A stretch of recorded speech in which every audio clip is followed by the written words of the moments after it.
The great chamber of the Galactic Concord had never felt so heavy with silence for 17 cycles.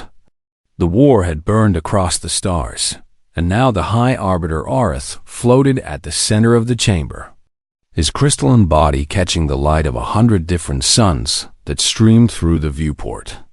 And he watched the delegates with something close to despair. The Valkyrie Dominion sat on one side of the vast table, their scaled bodies rigid with barely contained fury, their forearms folded in the gesture of formal contempt, and their amber eyes never left their enemies across the room. The Thressen Collective occupied the other side, their pale forms shimmering with bioluminescent patterns that spoke of cold hatred, their voices harmonizing in subsonic frequencies that made the air itself feel hostile. 3 wars had been fought over the Amber Reach, that beautiful stretch of nebula where rare elements drifted like golden dust, elements that every civilization needed for faster-than-light travel, elements that both species claimed as their birthright. Millions had died in the darkness between star cities, had burned on a dozen worlds. Children had grown up, learning to hate before they learned to walk, and still neither side would yield. Earth had tried everything, and he had brought in mediators from the oldest species in the galaxy, beings who had seen empires rise and fall, beings who spoke with the wisdom of 10,000 years, but nothing had worked, because the Valkyrie would not bend and the Thressens would not break. The ancient crystal being let out a frequency that translated roughly to a sigh. And then he spoke the words that would change everything. "I propose we summon a human." The reaction was immediate and violent. Lord Kepharan of the Valkyrie rose to his full height, nearly 3 meters of scaled muscle and aristocratic rage, and his voice thundered through the chamber like a coming storm. "A human? You mock us, Arbiter? Those short-lived creatures who have barely learned to leave their own star system? They are infants playing at civilization while we were building empires." Matriarch Silthessa of the Thressens made a sound like breaking glass, which was their equivalent of bitter laughter. The Valkyrie speak truth for once, and I find myself in rare agreement with my enemy, because humans have nothing to offer us. No ancient wisdom, no great fleets, no psionic gifts. Nothing but their brief and violent lives. Aerith waited for the outrage to fade, patient as only a being of living crystal could be. And then he spoke again in tones that resonated through every frequency the other species could. "Here, you speak of their youth as weakness. But I remember something you have all forgotten. Something your histories have overlooked, because humans are young, yes. But they have done something none of your species have ever accomplished." The chamber grew quiet. They ended their own world wars, and they sat across tables from enemies who had bombed their cities and murdered their families. And they found paths forward anyway, not through superior firepower or ancient wisdom, but through something else entirely. Something I do not fully understand but have come to respect. Kepharan's secondary arms twitched with dismissal. "Pretty words, Arbiter, but words do not win wars." "No," Aerith agreed. "But perhaps words can end them. And we have tried everything else, so I ask you both, what do you have to lose by letting a human try?" Neither delegation could answer that question. 3 days later, a small transport ship docked at Concord Station. The delegates had expected something impressive. Perhaps a delegation of human diplomats with military escorts and translators and all the trappings of galactic importance. But instead, a single figure walked down the boarding ramp. Commander Marcus Cole was 63 years old by human reckoning. With gray hair cropped short and tired eyes, it seemed to carry weights the aliens could not see. And he wore a simple dark suit with no medals or insignia. And he carried only a worn leather satchel that looked older than some of the junior diplomats watching his arrival. He was small by galactic standards, barely reaching the chest of the shortest Valkyrie guard, and his body was soft and unarmored, vulnerable in ways that made the warrior species uncomfortable. Just looking at him, Lord Kethfera observed, the human from the observation deck above the docking bay. And he turned to his aide with contempt dripping from every word. This is what the Arbiter sends us? This aged creature with his sad eyes and his leather bag. The Concorde insults us. The Thresson matriarch watched from a different viewport, and her bioluminescent patterns flickered with similar disdain. He moves slowly, and his life force is already fading, and I give him perhaps 20 more of their short years before death claims him. So what could such a being possibly understand about conflicts that span centuries?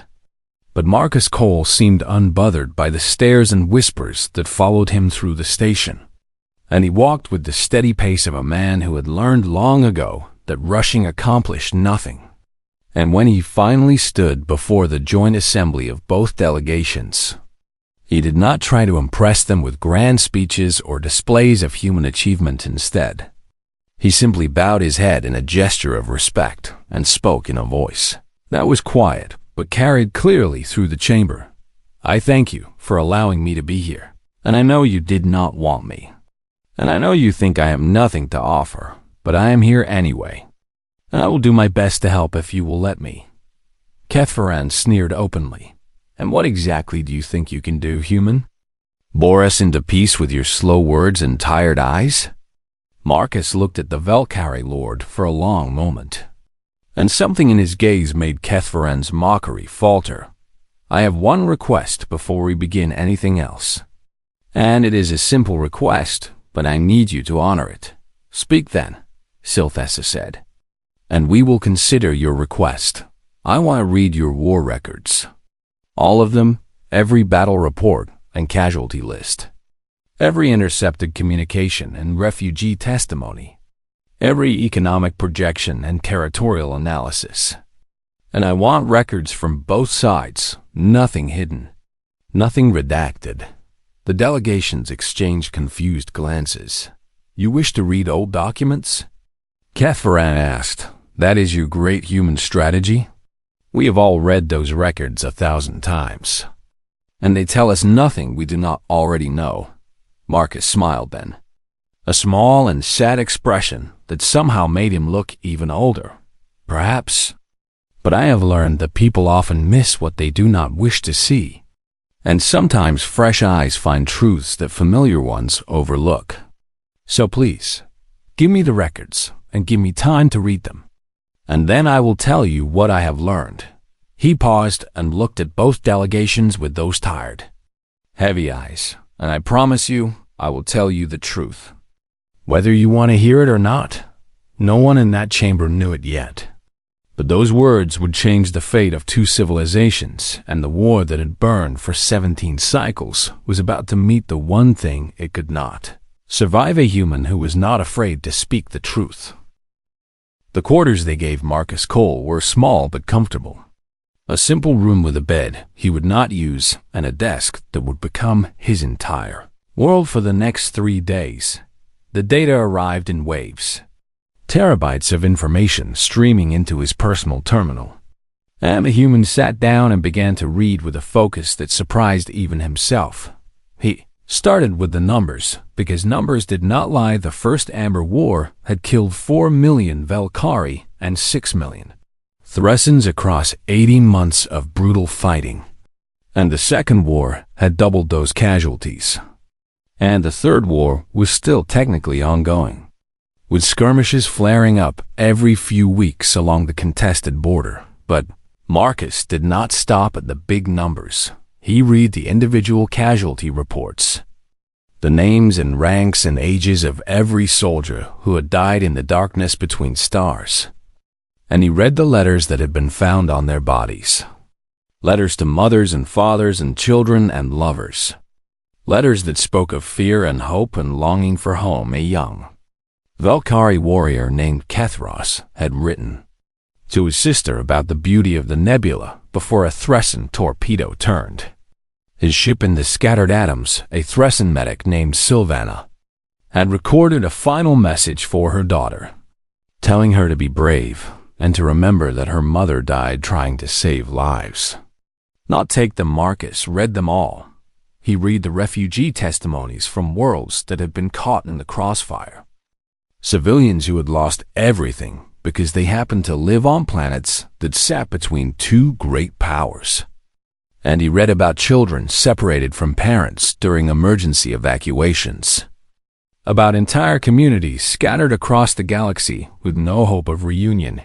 He read the economic reports that showed how both civilizations were bleeding themselves dry, how infrastructure projects were delayed and social programs cut to feed the endless hunger of war, how poverty was spreading through sectors that had once been prosperous. Read the psychological assessments of soldiers returning from combat, the rising rates of what humans called post-traumatic stress, the broken minds and shattered spirits that war left in its wake, and he read the secret communications that both sides had tried to hide on the second day. The Valkyrie ambassador, Lord Kethvaran, grew impatient and came to check on the humans' progress. Found Marcus still sitting at his desk, surrounded by holographic displays showing data in a dozen different formats. And the human's eyes were red from lack of sleep, but still moving across the information with relentless focus. "You have not eaten," Kethvaran observed, though his tone suggested he did not care about the human's well-being. "I will eat when I am finished reading. This is foolish, and you waste time that could be spent in actual negotiations. Because everything you are reading, we have seen before, and it has not changed anything." Marcus looked up at the Valkyrie Lord, and something in his gaze made Kethvaran uncomfortable in ways he could not explain. "When you read these reports, Lord Kethvaran, what do you see?" The question seemed to confuse the ambassador. "I see the necessity of our struggle.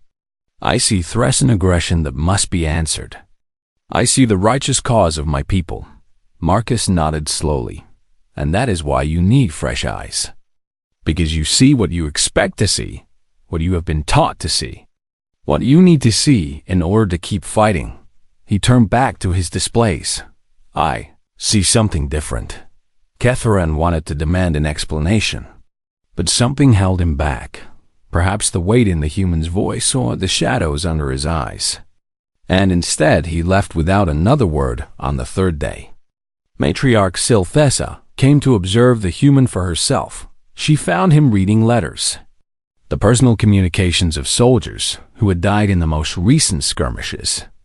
And she watched as his face twisted with emotions she could barely recognize. "Why do you read the words of the dead?" she asked, genuinely curious despite herself. "Because the dead are honest," Marcus replied without looking up. "The living have reasons to lie and hide and pretend. But the dead wrote these words believing they might never be read. And so they told the truth about what they felt and feared and hoped for. And what truth have you found in their words?" Marcus finally looked at her, and the matriarch was struck by how old his eyes seemed. Older than his short human lifespan should have allowed. "I found that your soldiers and theirs are not so different. And they are all afraid, and they all miss their homes. And they all wonder if the war is worth the price they are paying." Sylphessa's patterns flickered with something that might have been surprise, or might have been anger. "Our warriors believe in our cause." "Yes," Marcus agreed, "but belief and doubt can live in the same heart. And I have read enough to know that many of them are tired. So tired of killing and dying for reasons that grow harder to remember with each passing year." The matriarch left without responding, but Marcus noticed that her patterns were dimmer than when she had arrived on the fourth morning.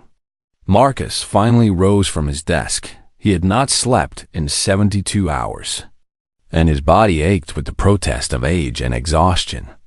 But his mind was clear, sharper than it had been in years. Because he had found what he was looking for. He had found the truth that both sides were hiding. Not from each other, but from themselves. He requested a meeting with both delegations, but not in the formal negotiation chamber with its careful protocols and diplomatic distance. Instead, he asked them to meet him in the station's memorial garden, a quiet place where a single monument stood listing the names of those who had died in the First Amber War, both sides agreed with obvious reluctance when they gathered in the garden. Surrounded by alien flowers that bloomed in colors no human had words for, Marcus stood before them with his datapad in one hand and exhaustion written across every line of his face. "I have finished reading," he said, and his voice was quiet, but somehow it reached every ear in the garden. "I have read your battle reports and your casualty lists. I have read your economic projections and your strategic analyses. I have read the letters of your dead and the testimonies of your survivors." He paused and looked at both delegations with eyes that seemed to see through every pretense and defense. "And now I am going to tell you what you have been too afraid to admit to yourselves.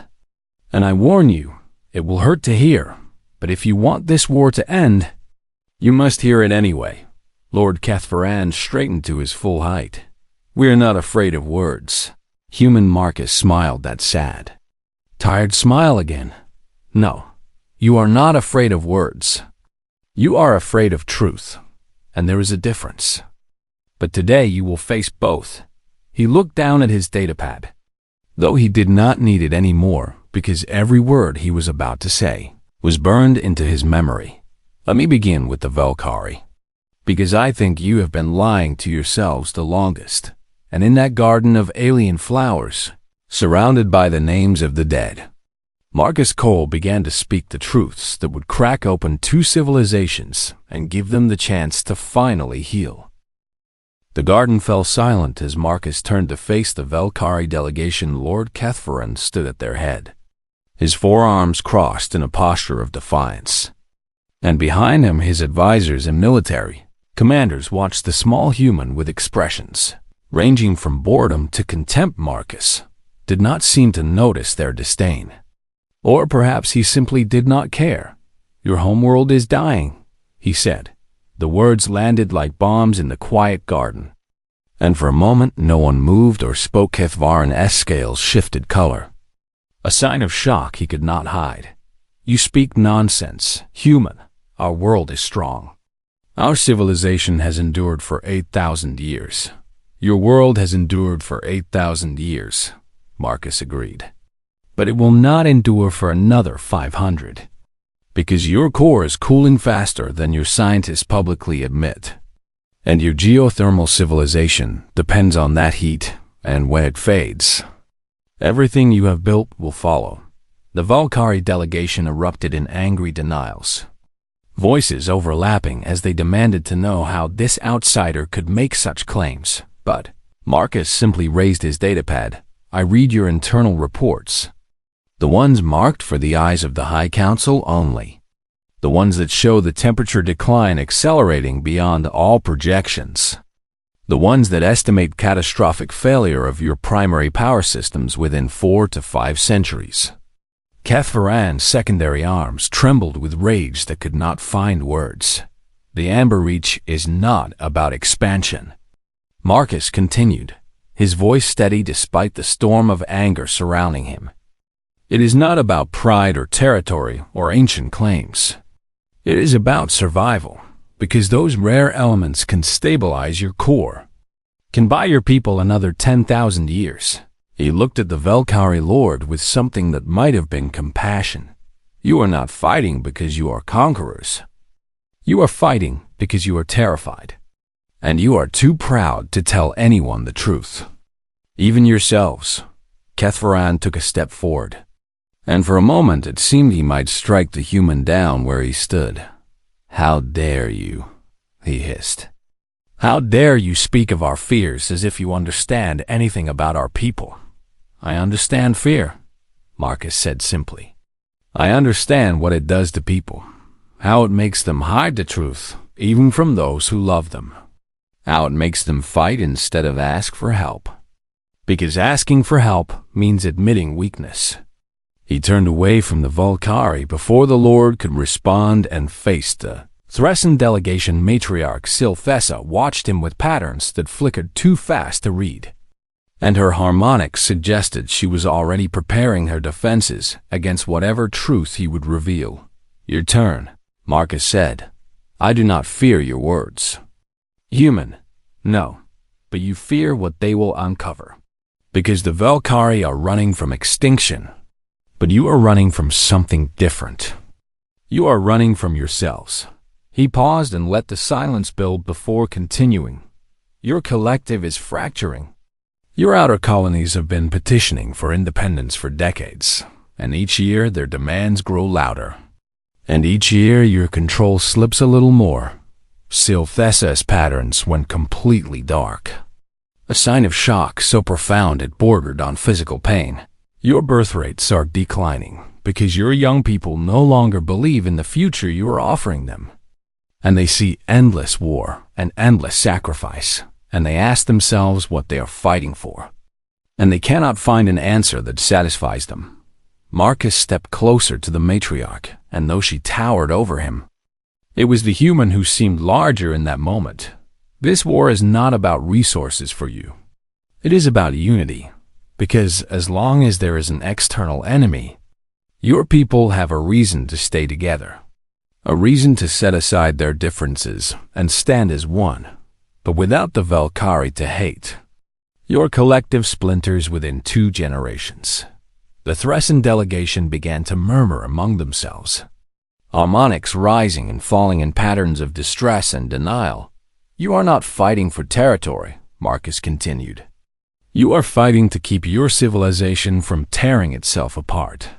And you are so afraid of that outcome that you would rather watch your children die in the void than face the problems in your own house. Sylphessa's voice came out as a broken chord, stripped of its usual harmony. You know nothing of our struggles. I know everything about your struggles, because I spent 3 days reading about them. Every report and analysis, every intercepted communication between your colony worlds, every protest movement you have tried to suppress. He turned to address both delegations at once. You are both fighting a war that neither of you can win. And you know it. You have known it for years. But you keep fighting anyway because the alternative terrifies you even more. Lord Cathfaran found his voice again, and it shook with fury. You stand here and tear open our secrets and expect us to thank you for it. You insult both our peoples with your assumptions and your accusations. I insult no one, Marcus replied. I speak only the truth, and the truth is not an insult. It is a foundation. A foundation for what? Sylphessa demanded. For peace. The words seemed to hang in the air, strange and foreign, like a language neither species had spoken in a very long time. You came here expecting me to find a way to divide the amber, reach between you, to draw lines on a map and call it progress. But that will never work, because neither of you can survive with only half of what you need. Marcus walked to the monument at the center of the garden, where thousands of names were carved into stone that would outlast them all. These are the dead of the First Amber War. And there are monuments like this on 100 worlds. And if this war continues, it will be monuments on 1,000 more. He turned back to face them. I can help you find another way. A way where both of your civilizations survive. But only if you are willing to admit the truth. Not just to me, but to yourselves and to each other. Cathfaran and Sylphessa looked at each other across the garden, perhaps really seeing each other for the first time in decades. And in that look there was hatred still, yes. But there was also something else, recognition. The recognition of 2 beings who were both drowning and had just realized they were not alone in the water. What would you have us do, human? Cathfaran asked, and his voice was quieter now. Stripped of its earlier fury, Marcus smiled, and for the first time it was not a sad smile but something closer to hope. First, I would have you sit down together, not as enemies across a negotiating table, but as 2 peoples facing extinction, because that is what you are. And pretending otherwise has only brought you suffering. He gestured to a small clearing in the garden where stone benches formed a rough circle. And then I would have you listen, really listen, to what each other needs, not what you fear they want to take from you. The delegations hesitated. Old hatreds warring with new understanding, but slowly, one by one, they moved toward the benches, and for the first time in 17 cycles, the Valkyrie and the Thresons sat together not to threaten or demand, but to listen. Marcus Cole watched them with tired eyes that had seen too much pain in his long career, and he allowed himself a moment of hope that this time might be different. "Now," he said, sitting down among them as if he belonged there, "let us talk about how you are going to save each other." The negotiations resumed the next morning in the formal chamber. But everything had changed. The long table that had once separated the delegations like a wall between enemies now seemed less like a barrier and more like a bridge.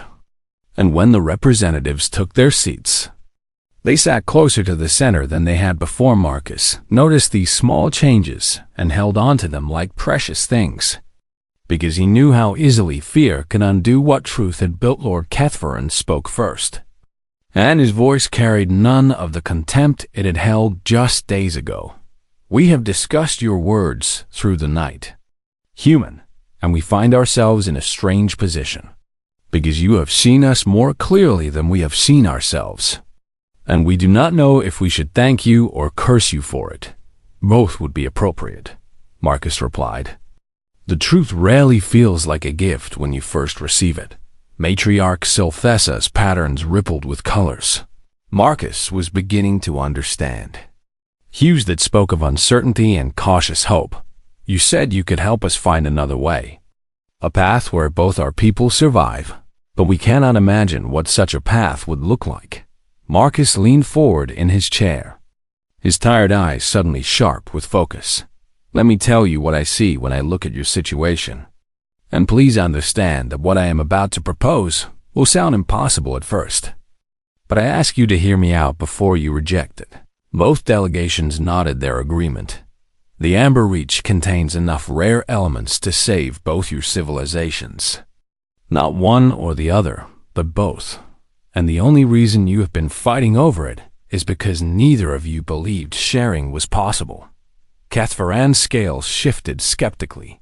"Sharing? Our peoples have been enemies for longer than your entire species has existed.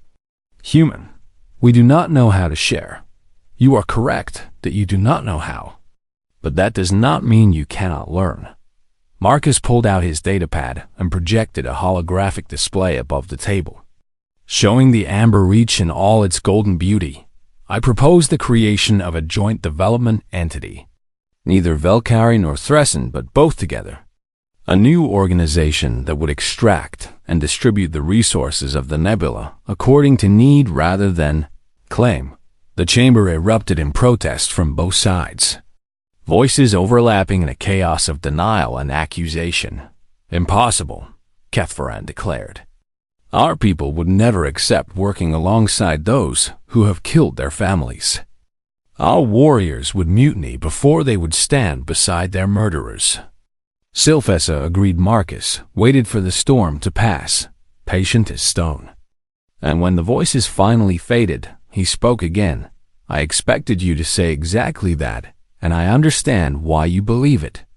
But let me ask you a question that may change your minds."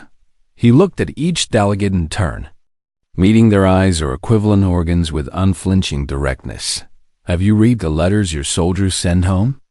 Not the official reports or the propaganda broadcasts, but the actual personal communications between warriors and their families." Cathfaran hesitated. "That would be an invasion of privacy." "I read them," Marcus said, "because I needed to understand what your people actually feel, not what their leaders tell them to feel." He pulled up new displays, excerpts from hundreds of messages translated into standard galactic text. "Your soldiers are tired. On both sides, they write to their mothers asking why they have to keep fighting. They tell their children they hope the war will be over before they are old enough to serve. They confess to their lovers that they no longer remember what started this conflict or why it cannot end." The delegates stared at the scrolling words, seeing their warriors' private doubts laid bare. "There are underground peace movements on both your homeworlds. Organizations that your security services have been monitoring and suppressing for years. Groups of veterans and families and young people who gather in secret to ask if there might be another way. Sylphessa's harmonics dropped to a low hum of distress. How do you know about these groups? I read your intelligence files, and I read theirs. Marcus gestured at the Volcari. And I found something remarkable. These groups have been trying to contact each other, trying to build bridges, even as their governments build walls. He let that sink in before continuing. You are not the obstacle to peace. Your peoples are ahead of you. They are already tired of hatred. They are already looking for ways to stop the killing. And they are waiting for leaders brave enough to give them permission to hope. Lord Kethvaran sat in silence for a long moment. His four hands gripped together in a gesture Marcus had never seen before. You ask us to trust enemies who have burned our worlds. No, Marcus said. I ask you to trust yourselves, to trust that you are strong enough to choose a different future. He reached into his leather satchel and pulled out something small and worn. A photograph preserved in protective coating that showed its great age. This was taken on my homeworld, more than 400 years ago. He placed the image on the table where both delegations could see it. Two human males stood together, their hands clasped in greeting, and behind them the ruins of a great city smoked against a gray sky. These two men had spent 4 years trying to kill each other. Their nations had dropped bombs on civilian cities and burned entire populations in fires that we called the wars to end all wars. And by the time this photograph was taken, tens of millions of people were dead. Marcus touched the image gently, as if it was sacred. The man on the left was my ancestor, and his city was bombed 73 times during the war. And he lost his parents and 2 brothers to the violence. And he had every reason to hate the man standing beside him. Yet they shake hands, Sylphessa observed, her pattern swirling with confusion. They shake hands because they made a choice. Not to forget what had been done, not to forgive it. Not to pretend it did not matter, but to stop letting the dead dictate the future. Marcus stood and walked around the table, placing himself between the 2 delegations. They chose to save their children's lives, rather than avenge their parents' deaths. And it was the hardest thing either of them ever did. And many people called them traitors and cowards. But they did it anyway. He looked at Kethvaran. Can you do the same? He looked at Sylphessa. Can you? The silence that followed was the heaviest Marcus had ever experienced. Years of war and hatred and loss pressing down on everyone in that chamber finally. Lord Kethvaran spoke. If we agree to this, if we try to build something together, how do we know the Thresons will not betray us the moment our guard is down? Before Marcus could answer, Sylphessa responded, You do not know. Just as we do not know if you would betray us. And that is the nature of trust. It is a leap without certainty. She looked at the photograph still sitting on the table. But perhaps uncertainty is better than the certainty of endless war. Marcus felt something shift in the room. Something that had been locked in place for 17 cycles finally beginning to move. You do not need to trust each other completely, he said. You only need to trust each other enough to take the first step, and then the second, and then the third, and trust is built slowly, through small actions repeated over time. He picked up the photograph and held it where everyone could see. Those 2 men in this picture did not become friends. They never forgave each other for what had been done, but they worked together anyway, because they loved their children more than they hated their enemies. Marcus returned to his seat and placed the photograph in front of him like a talisman. That is the choice I am offering you. Not friendship, not forgiveness, just the decision to stop sacrificing the future on the altar of the past. And in the silence that followed, for the first time in 17 cycles, both delegations began to consider what peace might actually look like. The Amber Reach Accords were signed 37 days after Marcus Cole first arrived at Concord Station. It was not a perfect agreement, Because perfect agreements do not exist in a universe where different peoples have different needs and different histories of pain. But it was an agreement that gave both civilizations a chance to survive. The Valkyrie gained access to the elements that could stabilize their cooling core, and the Thresons gained a new purpose that could unite their fractured collective. And both gained something they had not expected, a partner instead of an enemy lord.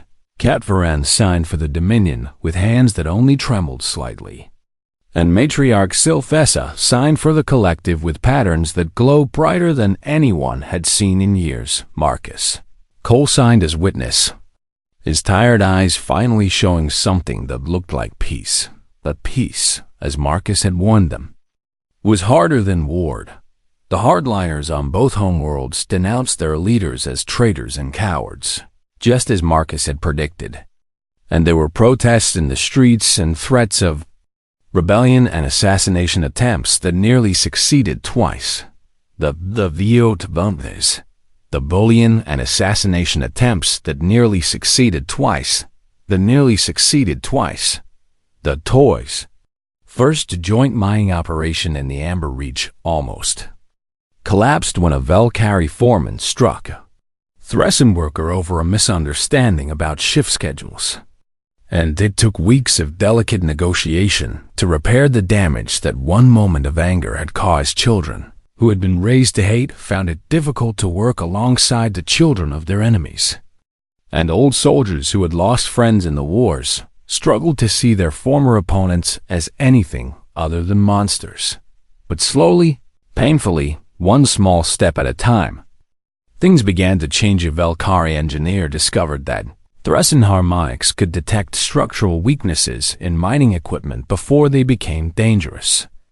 And the technique saved dozens of lives in the first year. Alone, a Thressen artist created a memorial that honored the dead of both species equally.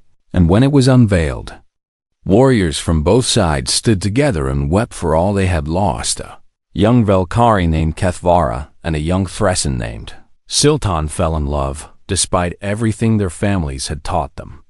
And their union became a symbol of what was possible when people chose hope over hatred 20 years after the Accords were signed. The first joint research station began operations in the heart of the Amber Reach. The technology developed that was unlike anything either species had created alone, because it combined Valkyrie engineering with Thressen biology in ways that no one had imagined possible within a decade. That technology had stabilized the Valkyrie homeworld's core, extending their civilization's lifespan by millennia within 2 decades.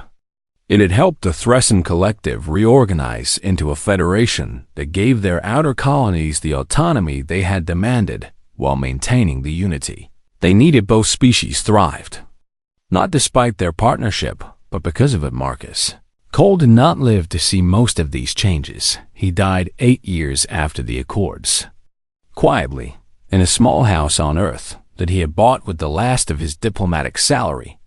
And his final days were spent sitting in his garden reading letters from beings across the galaxy who wanted to thank him for what he had done. His obituary in the galactic news networks was brief. Just a few paragraphs noting the passing of an elderly human diplomat who had helped negotiate and to the Amber Wars. Humans lived such short lives, after all, and the galaxy was full of beings who accomplished remarkable things in their brief years. But on the day of his funeral, 2 unexpected guests arrived at the small cemetery where he was to be buried. Lord Kethvaran, now ancient by Valkyrie standards, his scales faded and his movements slow, stood at the edge of the gathering with eyes that had seen too much change in one lifetime. Matriarch Sylphessa, her patterns dimmed by age but still beautiful, stood beside him. Though neither spoke to the other, they had not been in the same place since the signing of the Accords, had not spoken directly in over 2 decades, had conducted all their diplomatic business through intermediaries and formal channels, but they came to stand at the grave of the small, tired human who had shown them what they were too afraid to see. The ceremony was simple, as Marcus had requested.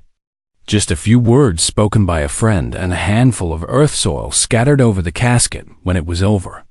The other mourners slowly departed, leaving Kethvaran and Silthessa standing alone at the graveside for a long moment. Neither moved then. Silthessa's patterns flickered in a frequency that Kethvaran had learned to recognize over years of careful study. He was remarkable, she said. For such a brief creature, Kethvaran's secondary arms twitched in the Volcari equivalent of a nod. He saw what we could not. And he made us see it too, even when we hated him for it. Do you still hate the truth he showed us? The old Valkyrie lord considered the question for a long time. No, he finally admitted. I have come to understand that the truth was a gift.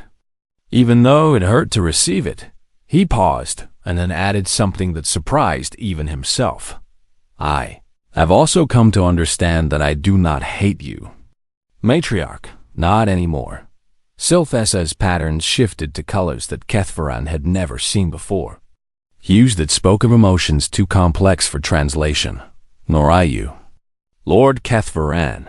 They stood together in silence as the sun began to set on the small human cemetery.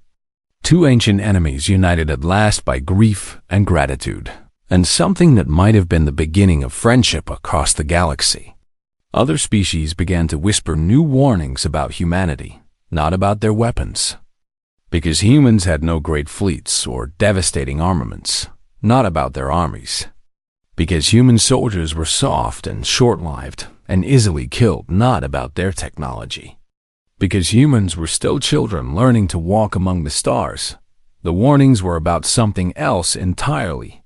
Never negotiate with a human. The saying went, repeated in 1,000 languages on 1,000 worlds. They see too clearly, they remember too much, and they are not afraid to make you see yourself. The High Arbiter Arth, who had first proposed bringing a human to the negotiations, and who still floated in the great chamber of the Galactic Concord, added the phrase to the official records with a single annotation of his own. The most dangerous species in the galaxy is not the one with the strongest weapons or the largest empire. It is the one that learned to turn enemies into partners. And humanity has been doing this since before they knew there were stars to reach for. He paused and added one final thought. Watch them carefully. Learn from them if you can. And pray you never need them at your negotiating table, because if you do, it means you have already failed to make peace on your own.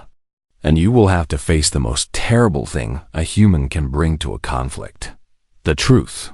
And far away, in a small cemetery on a small world orbiting an ordinary star, two ancient beings who had once been enemies stood together at a human's grave and proved that the most dangerous weapon in the universe was not a gun or a bomb or a fleet of warships. It was a tired old man with sad eyes who refused to let fear win. It was the truth. Spoken without flinching, it was hope. Offered without conditions, it was humanity. Reaching out across the void to say that there was always another way. If only you were brave enough to take it, and in the end, that was enough to change everything.